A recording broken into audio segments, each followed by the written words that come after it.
अस्सलाम वालेकुम सामीन। 6 ज़िलहिज्जा की तारीख शुरू हो चुकी है, 2 जून है।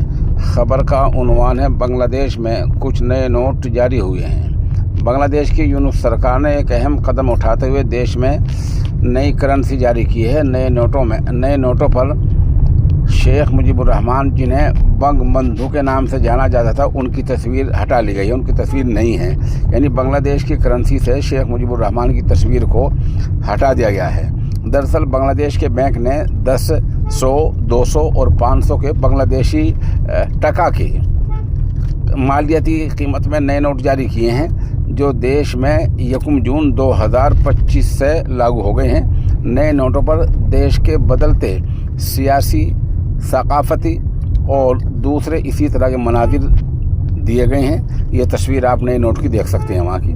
मौजूदा सरकार ने फैसला अगस्त 2024 में बांग्लादेश की शेख हसीना को हटाने के बाद लिया है। तलबा तंजीम वाले आंदोलन के बाद शेख हसीना को इख्तिदार से हटना पड़ गया था।